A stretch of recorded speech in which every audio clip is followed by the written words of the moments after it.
Something very unusual happened this week. Donald Trump held a cabinet meeting, the kind of organized event where he sits at a very long table surrounded by people who just agree with everything he says. But this time, things went differently. In the middle of his unclear remarks about trade deals and made-up economic wins, Fox News did something they almost never do. They stopped showing it. They just cut away, went to a commercial break, and came back talking about something else entirely. When your own supportive news channel, the one that spent years defending everything you said, explaining away every mistake, and cleaning up every power grab, decides they can no longer show you to their viewers, that tells you everything you need to know. This wasn't Fox News protecting Trump. This was Fox News protecting their audience from Trump. Because what they saw in that cabinet room was a man clearly falling apart mentally and physically. Even they knew. There was no way to put a positive spin on what everyone could plainly see. Let's look at what actually happened in that meeting, because the clips that got out are truly disturbing. Trump tried to explain recent economic numbers, and I say tried very generously. What he really did was throw out random figures, confuse countries with companies, and at one point completely forgot what he was saying in the middle of a sentence. He said, and these are his exact words, "We're bringing back $400 billion, maybe $500 billion. Some say $600 billion from China, from Canada, from the European Union, which is basically Germany if you think about it. And nobody has ever seen numbers like this, the biggest numbers in history. None of that means anything. Those aren't policy ideas. That's not even a twisted version of the truth. That's a man reaching for numbers he thinks sound impressive while having no clue what he's actually talking about." But it's not just what he said. Look at how he looked physically, the way he gripped the table, the way he leaned forward like he needed the furniture to hold himself up, the way his staff, Carolyn Levitt, Stephen Miller, whoever was there, watched him the way nurses watch a patient, ready to jump in if something went wrong. And afterward, he didn't take any questions. He didn't walk over to the reporters. His team rushed him out of there as fast as his weakening body could go, because they know. Every single one of them knows. Here's what has become completely obvious. Donald Trump's staff isn't serving him anymore. They're handling him.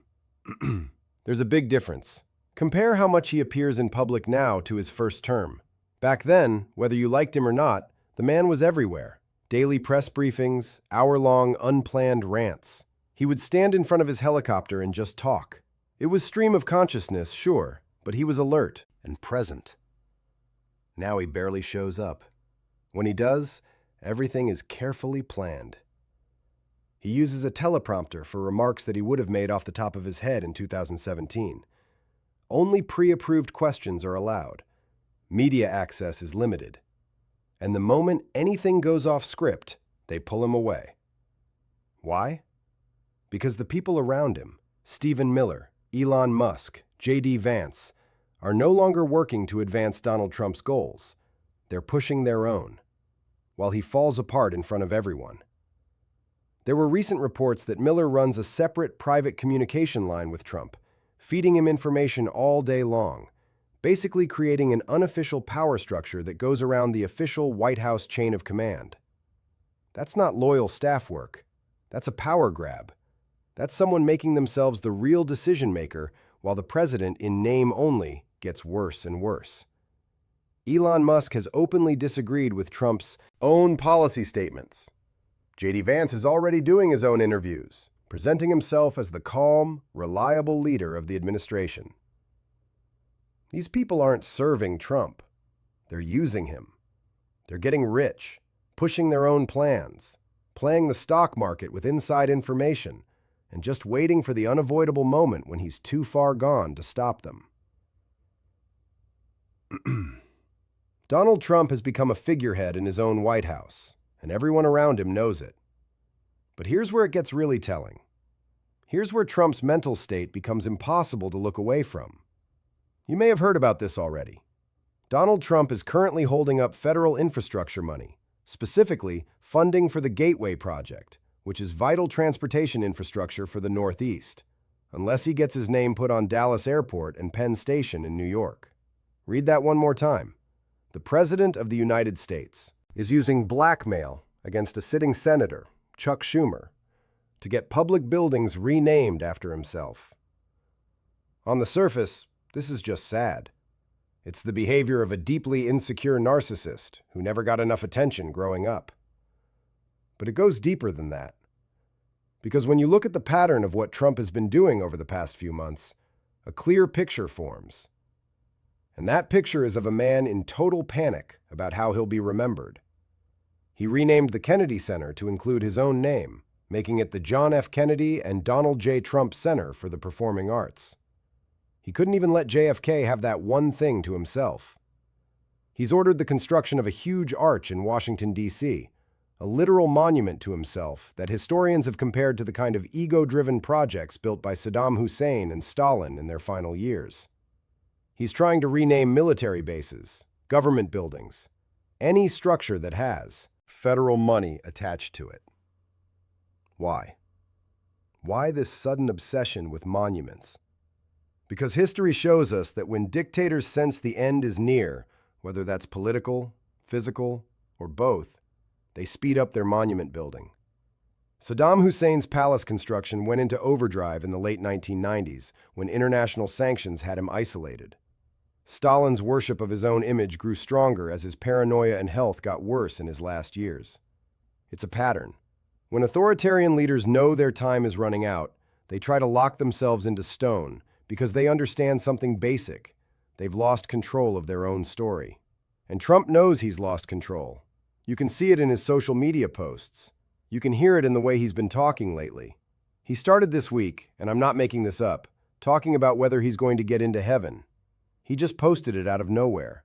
He wrote something like, "The nasty fake. News keeps reporting that I said I'm not going to heaven." It was a joke, but they reported seriously, because they're terrible people who want to make me look bad. First of all, nobody was reporting that. He brought it up on his own. He's the one who can't stop thinking about it. Second, Donald Trump, a man who never talked about God except to win over religious voters, who couldn't name a single Bible verse when asked, who famously said he's never asked God for forgiveness, is now fixated on whether God will judge him. That's not politics. That's psychology. That's a man facing the reality of his own death and realizing that no amount of spin can change what's coming. There are reports from inside Mar-a-Lago that he's been having conversations about his funeral, about how people will remember him, about what will be said about him after he's gone. He's trying to negotiate with history in real time, and he's losing that negotiation. You want to know the most perfect symbol of Trump's panic about his legacy? The Kennedy Center situation. After Trump forced his name onto the building, after he held a big renaming ceremony, after he stood there smiling like he'd done something meaningful, the Kennedy Center shut down. Just closed with no set date to reopen. Officially, they said it was for renovations and reorganization. But let's be honest about what really happened. Donald Trump couldn't stand the idea that his name would be next to the legacy of a real president. A president remembered for his vision, his way with words, and his sacrifice. So, rather than let that comparison exist, rather than risk the building not getting the worship he demanded, he just closed it. He took his ball and went home. And here's my prediction. Write it down and come back to it. In 10 years, every monument Trump is building right now will be a source of embarrassment. Hotels will remove the Trump name to avoid being boycotted, and some already have. Buildings will be given new names. The arch will be torn down or turned into something else. His own children will try to distance themselves from the brand, and some already are. The monuments he's so desperately trying to build won't protect his legacy. They'll become places people visit to laugh. People will go see Trump's folly the way they visit Confederate monuments, not to honor them, but to remember what we got past. Donald Trump senses this. He knows this, and it's destroying him inside. But here's the thing. This isn't just about one aging man's vanity. This obsession with monuments, this panic about his legacy, it's connected to something much more dangerous. It's connected to what his administration is trying to cover up. Because at the exact same time Trump is trying to build monuments to himself, His administration is systematically wiping out other people's history, specifically Black history. It started right away from day one of this administration. The rollback of diversity, equity, and inclusion programs, the removal of materials from the Smithsonian, the changes to school curriculum, forcing schools to take out discussions of slavery, Jim Crow laws, and the civil rights movement from American history classes. Remember the Enola Gay situation? They ran a computer search for the word gay in federal museum records and just started deleting things. They removed an entire exhibit about the plane that dropped the atomic bomb because the word gay appeared in its name. That's the level of foolishness we're dealing with. But it's foolishness in service of a very specific goal, which is erasing history. Now, a lot of people rightly said, of course Trump wants to erase Black history. He's a racist. His administration is full of white supremacists. They don't want those stories to be told. That's true, but it's not the whole truth. Because the reason they're erasing Black history isn't just hatred. It's a deliberate strategy. Fascism needs people to forget history. Authoritarian rule cannot survive if people remember how it works, what it looks like, who it targets, and how it has been fought before. There was a podcast conversation recently between Andrew Schultz and Charlemagne the God that captured this perfectly. Schultz, who, let's remember, defended Trump, made excuses for Trump, told people they were overreacting about Trump, was now expressing shock at what he was seeing. "I never thought I'd see this in America," he said. People being shot in the streets by federal agents, families being ripped apart, armed thugs with badges hunting people down for no reason. And Charlemagne said something so simple, so obvious, and so powerful in response. He said, "You never thought it would happen to white people.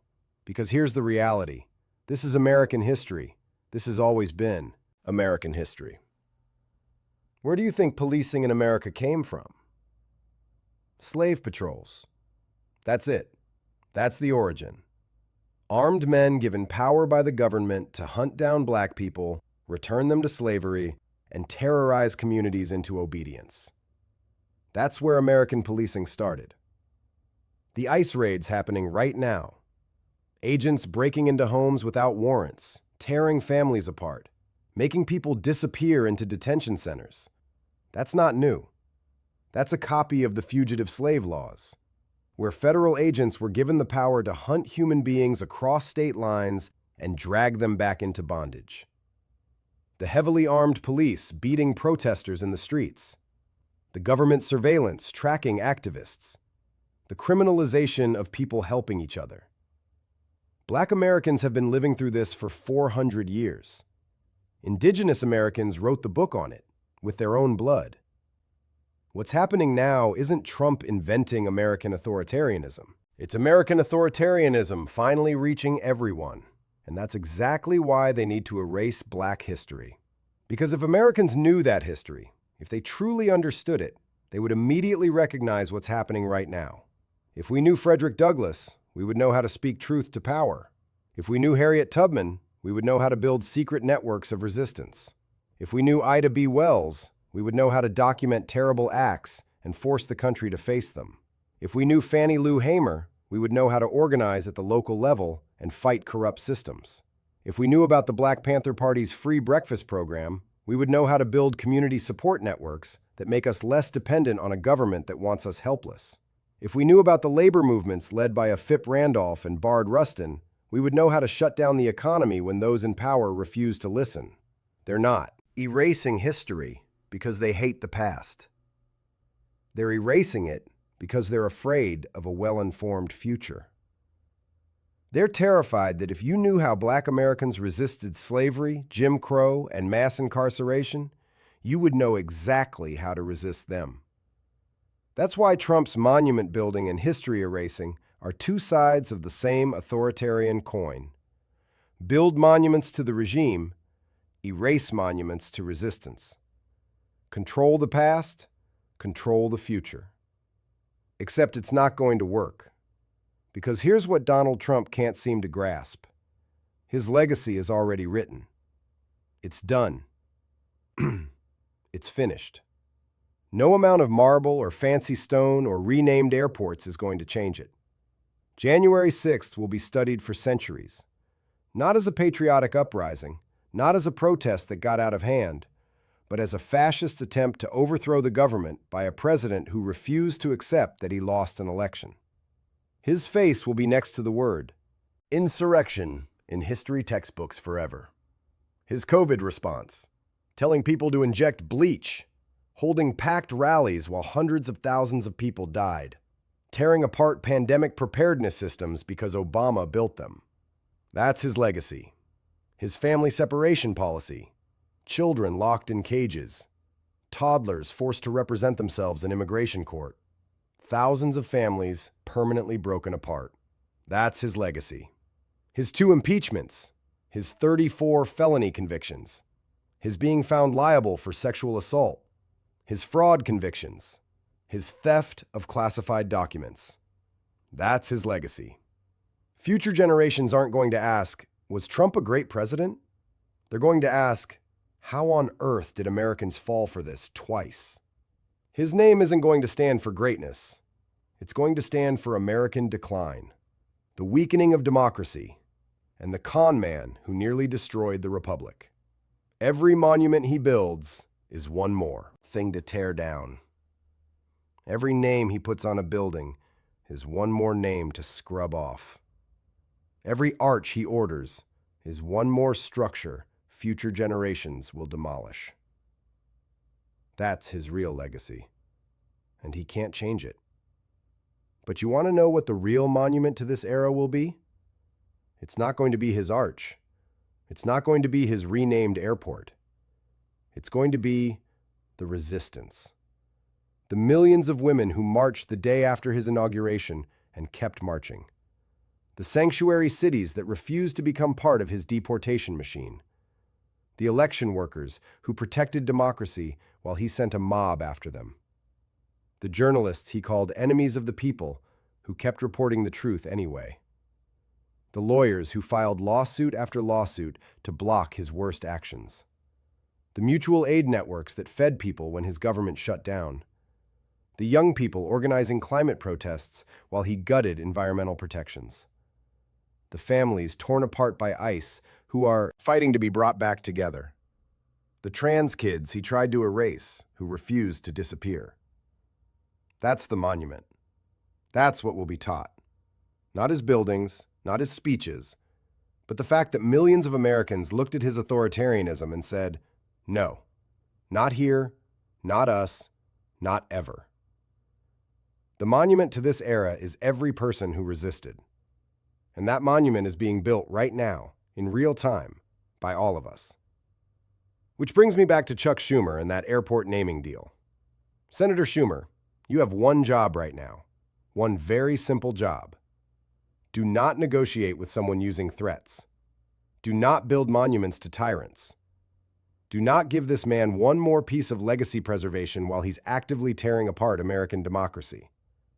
The answer to Trump's blackmail should be simple. No. Build the Gateway Project because it's critical infrastructure, and name it after the workers who built it, not the would-be dictator who held it hostage. This is a test not just for Schumer, but for every Democrat who claims to be part of the opposition. Are you actually going to push back? Or are you going to make deals with fascism because it's the easier path? But more than that, this is a test for all of us, because Trump's team is counting on us being worn out. They're counting on us forgetting. They're counting on us not remembering how we got here and who showed us the way out. So here's what we do. We write down everything. Every abuse, every lie, every crime. We create the record they're trying to destroy. We learn the history they're trying to hide. Read Frederick Douglass. Read James Baldwin. Read Ida B. Wells. Read the scholars they're removing from universities. Learn the strategies of resistance they don't want you to know about. And we build the other side of the story right now while they're still in power. So that when this era ends, and it will end, the history that gets taught is the true one. Not Trump's fantasy, not his monuments, but the real story of what happened and how we made it through. They want us to forget. Our job is to remember everything. If you've read this far, you're part of the resistance. You're part of that counter monument we're building, and I hope you'll keep building it with me. Hit that subscribe button, leave a like on this video, It helps us reach more people who need to hear this. And if you stayed until the end, drop a blue heart in the comments so I know you're out there fighting. Chuck Schumer, do the right thing. No airports, no monuments, no deals with autocrats. And to everyone else, keep fighting. Keep writing things down. Keep learning the history they're trying to erase. They're counting on your silence. Don't give it to them.